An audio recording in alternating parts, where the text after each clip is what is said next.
نماز کے دوران کپڑوں کو یعنی شلوار کو فولڈ کرنا کیسا ہے؟ اگر منع ہے تو اس کی حکمت بیان فرما دیں۔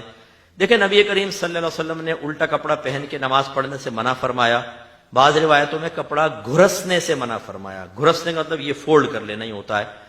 تو وہ جو اس زمانے میں ہوتا تھا وہ کچھ اور ہوتا تھا، وہ لوگ تو تیبند پہنتے تھے۔ ہر دور میں فقہا مختلف چیزیں دیکھتے ہیں اور پھر وہ ان کے بارے میں فیصلہ کرتے ہیں کہ اس کو سابقہ کس حکم کے ساتھ متصل کرنا ہے۔ جیسے آج کل ہیروئن ہے، آئس کا نشہ ہے، تو انہوں نے غور کیا کہ اس میں چونکہ نشہ ہے تو کس کے ساتھ متصل کیا؟ شراب کے ساتھ، کہ شراب حرام، یہ بھی اسی طرح یہ ہوتا۔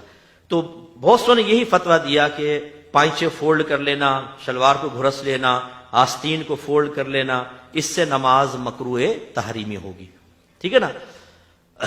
اور بعض ایسے ہیں جن میں اب ہم بھی شامل ہیں، میں اس کے اوپر یہ کہتا ہوں کہ آپ ایسے ہی کریں کہ اس کو فولڈ نہ کریں، ویسی نماز پڑھیں، لیکن اگر کسی نے پڑھ لی ہو تو اس کو مایوس بھی نہ کریں، کیونکہ یہ ایک جو فقہا کی اپنی ایک رائے ہوتی ہے، اس کو نص مذہبی کہتے ہیں، اور نص مذہبی میں کافی گنجائش ہوتی ہے، اور نص مذہبی کے خلاف جب عوام میں بہت سی چیزیں عام ہو جائیں تو بعض اوقات خود فقہا اپنی رائے کو واپس لے لیتے ہیں، جس کی میں ایک مثال آپ کو دیتا ہوں، الکحل کا استعمال۔ اعلیٰ حضرت نے اس کو پیشاب کی طرح ناپاک اور نجاست غلیظہ قرار دیا، لیکن آج آپ دیکھیں ہومیوپیتھک کی دوا میں 99.99% الکحل ہے، اور اسی طرح آپ کے کف سیرپس کے اندر الکحل اور بہت ساری دوائیوں کے اندر ملی ہوئی ہے۔ تو جب فقہا نے دیکھا کہ یہ عام ہو گئی ہے تو انہوں نے اپنی رائے واپس لے کر جواز کا حکم دے دیا۔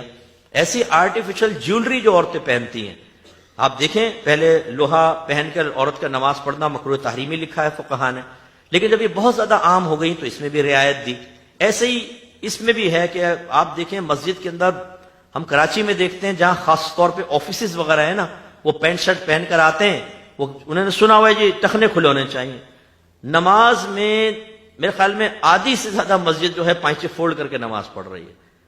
تو پھر یہ ہوتا یہی ہے کہ اس میں تھوڑا نرمی کا حکم دیا جاتا ہے، پیار محبت سے سمجھاتے رہیں لیکن نرمی کا حکم۔ اچھا بعض کہتے ہیں جی نماز کے اندر ٹخنے لازم کھلے ہونے چاہیے۔ اصل میں ٹخنے کھلے ہونا کوئی لازم ضروری نہیں ہے۔ نبی کریم نے جو منع فرمایا وہ تکبر کی وجہ سے منع فرمایا تھا، اسی لیے جب آپ نے بیان فرمایا کہ جو ٹخن سے نیچے اپنا ازار یعنی تہبند رکھے وہ جہنم میں ہے، تو صدیق اکبر رضی اللہ تعالی عنہ نے عرض کیا رسول اللہ میرا تو اکثر ٹخنے ڈھک جاتے ہیں، یعنی تہبند ڈھلک جاتا ہے۔ تو آپ نے فرمایا کہ ابوبکر آپ ان میں سے نہیں ہیں، یعنی میں نے تو متکبرین کے بارے میں بیان فرمایا۔ تو اس لیے فقہا نے لکھا کہ اگر تکبر دل میں نہ ہو اور آپ کے پائچے بڑے ہیں تو فولڈ کرنے کے بجائے ایسی چھوڑ دیں۔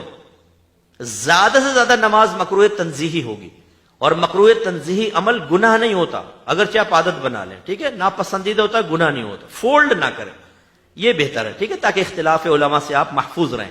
اور اب میں آپ سے پوچھتا ہوں کہ اگر ایک آدمی موزے پہن کر نماز پڑھے تو ٹخنے کھلے رہیں گے یا ڈھکے جائیں گے؟ تو اگر ٹخنے کھلوانا مقصود ہوتا تو پھر یہ بھی حکم ہوتا موزے اتارو تاکہ ٹخنے نظر آئیں۔ تو یہ اصل ہے تکبر کا توڑ، اور سنت ہے، بہرحال اس کا انکار نہیں، لیکن اگر کسی کے لمبے پائچے ہیں، لمبی پینٹ ہے تو ویسے بھی نماز پڑھ سکتا ہے۔